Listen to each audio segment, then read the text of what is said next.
दोस्तों, भारत की soft power किस दिन भारत को सुपर पावर बना देगी ना, ये हमें पता भी नहीं चलेगा। देखिए, भारत की सॉफ्ट पावर ही थी कि अमेरिका, जो कि हमारा एक तरह से दुश्मन ही हुआ करता था इतने सालों से, लेकिन फिर भी वो इस समय भारत का सबसे बड़ा दोस्त है। और उसकी दोस्ती का जो एडवांटेज भारत को इस समय मिल रहा है और फ्यूचर में मिलेगा, उसी के बारे में मैं आपको इस वीडियो में बताने वाला हूँ।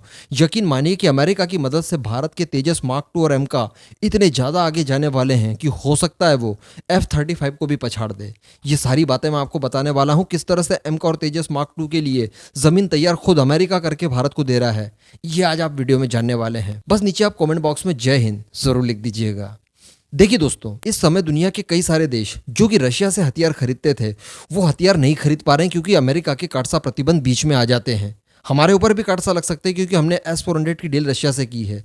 लेकिन अमेरिका को चूंकि भारत से बहुत ज़्यादा ज़रूरत है, भारत के बिना उसका काम नहीं चल सकता, इसलिए वो भारत के ऊपर प्रतिबंध लगाने से पहले 100 बार सोचेगा और सोच रहा है।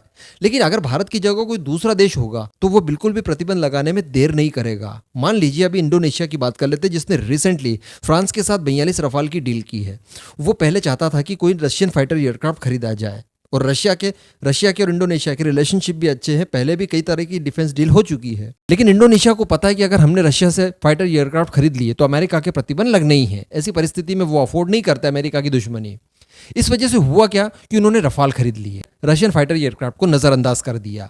वहीं बात की जाए यूएई की, तो यूएई को इस समय चाहिए स्टेल्थ फाइटर एयरक्राफ्ट, जिसके लिए F-35 वो खरीदने वाला था।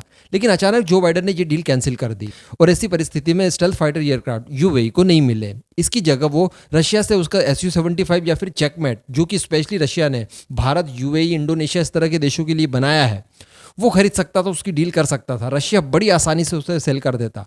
लेकिन फिर भी उसने खरीदे रफाल, क्योंकि पता था कि अगर रशिया से खरीद लेंगे तो हमारे ऊपर लग जाएंगे काटसा प्रतिबंध। इसके साथ साथ मलेशिया को देख लीजिए। मलेशिया के पास भी अगर अमेरिका के प्रतिबंधों का डर नहीं होता तो वो अभी तक कोई रशियन फाइटर एयरक्राफ्ट खरीद चुका होता। तो कुल मिलाकर अमेरिका के प्रतिबंधों ने रशिया के फाइटर एयरक्राफ्ट की जो बिजनेस थी उसको खत्म करवा दी। तो अब आप यहाँ पर सोच रहे होंगे कि यार फायदा तो फ्रांस को हुआ क्योंकि रफाल बेच दिए उसने, और रफाल की मार्केटिंग भारत ने की थी। तो ठीक है, हमारी वजह से ही रफाल बिके, क्योंकि इस समय अभी हमारे पास उसका ऑप्शन नहीं है। समझ रहे हो आप? अभी रफाल की टक्कर का कोई भी एयरक्राफ्ट भारत के पास नहीं है। लेकिन ऐसा हमेशा तो नहीं चलेगा ना, क्योंकि आने वाले समय में हम लोग तेजस मार्क 2 और एम का डेवलप कर चुके होंगे। उसके बाद रफाल की टक्कर का, रफाल से बेस्ट फाइटर एयरक्राफ्ट हमारे पास होंगे। ऐसी परिस्थिति में कोई भी देश रशियन फाइटर एयरक्राफ्ट तो खरीद ही नहीं पाएगा ऑब्वियसली। और ये जो रफाल हो गया या फिर यूरो टाइफून हो गया या फिर अमेरिका का कोई फाइटर एयरक्राफ्ट हो गया, इनकी कीमतें बहुत ज़्यादा है। तो ऐसी परिस्थिति में उनके पास सबसे चीपर और सबसे बेस्ट ऑप्शन बचेगा भारत के फाइटर एयरक्राफ्ट। तो ऐसी परिस्थिति में वो लोग खरीदेंगे भारत के एयरक्राफ्ट, यानी तेजस मार्क 2 और एम का, जो कि हम लोग फ्यूचर में डेफिनेटली एक्सपोर्ट के लिए ऑप्शन रखेंगे इसके लिए। तो वो धड़ाधड़ बिकने वाले हैं और इसके पीछे कहीं ना कहीं श्रेय जाएगा अमेरिका को। वैसे नो डाउट इनको ताकतवर बनाने के पीछे श्रेय हमारे साइंटिस्ट को जाता है, लेकिन इसको सेल करवाने के पीछे सबसे बड़ा कारण अमेरिका साबित होगा।